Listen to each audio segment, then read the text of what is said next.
So here's what's going on in the economy, in the United States economy right now. And I'm going to explain in 10 minutes why it's never going to be fixed. We're looking at a permanent shift in the way America operates economically and financially. And we only did it to ourselves. We did it to ourselves. And let me explain. 50% of the economy, and possibly more, comes from housing and the automobile industry. You say, well, it's not that much. No, it is. And you could throw education in there, hundreds of billions of dollars.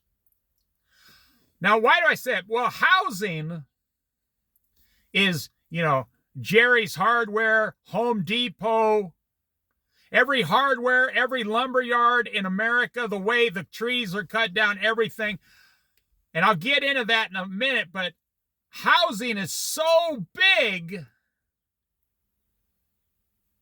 And when you add the automotive industry, transportation, so the entire housing market from all the builders, the lumberyards, the bricklayers, the roofers, everything, all the lawn care, the way cities get all their taxes, their local taxes.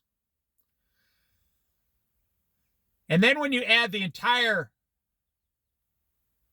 automotive industry in it, we're looking at 50% of the economy in America today.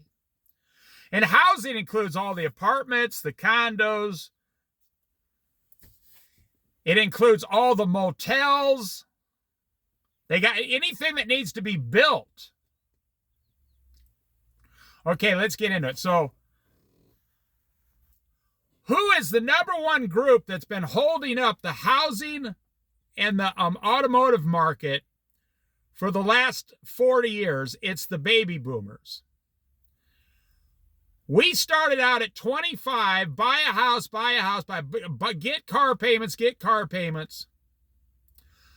So all the baby boomers are retired now. I think next year is the last year where they all retire. Next year is the cutoff at 62 years old next year, 2026. The 62 years old and above. So that generation that's been holding up America for 40 years economically, capitalism, is now not going to buy anything. They're going to downsize everything. They're going to sell everything. They're going to sell their $500,000 houses, go to Florida, buy a $180,000 condo, 2-bedroom condo, and just put the rest of the money in the bank and forget about it. That's what's happening right now. They are not buying houses. They're not going to go to the hardware store, the lumber store, the electrical store, the plumbing store. They're not going to hire plumbers, electricians, bricklayers, cement guys to do the driveway. They're not going to hire any more real estate agents. When they sell their stuff, it's gone. It's going to be sold. It's done. It's over. They're going to put the money in the bank, buy something half price, and live the rest of their life. And then give for 20 more years, and then they're going to give that to their children. Now, okay, next generation goes from 45 to 62. That's my son's generation. And man, let me tell you, that generation is flat broke. Most of the people from 45 to 62 are lucky to be making $50,000 a year. They don't make it. Now, I didn't say they were lazy. That they're very hardworking. They're raising my grandkids. That generation is raising the grandkids of the baby boomers, but they're flat broke. They're out of money. A lot of them are on food stamps, free health care, government subsidized, and child care free tax money at the end of each year. They can't afford health care. They can't afford child care. The public school is their child care. So from 45 to 62, a lot of them own a house, but they bought it at like 3% interest. They can barely afford the payments. And in a lot of cases, only one of them is working. Okay, the next generation is from age 30 years old to 45 years old. And then the one below that is from 18 to 30 years old. Now, the 18 to 30-year-olds is Gen Z, and they're not the screwed up generation. They are not the screwed up generation. They are way smarter. The 18 to 30-year-olds are way smarter than the 30 years to 45-year-olds. The 30 years old to 45 years old, they are struggling like there's no tomorrow. They are lucky if they're making, $30,000 a year. A large percentage of them live with their parents. A large percentage of them never got married or they've already been divorced twice. A large percentage of them don't work full time. From 30 years old to 45, they're not buying houses. In record numbers, they're not buying houses. Those are apartment dwellers. Now, how do I know these things? Well, I see it every day. I see it where I live. I see it all over the country. People from 30 years old to 45,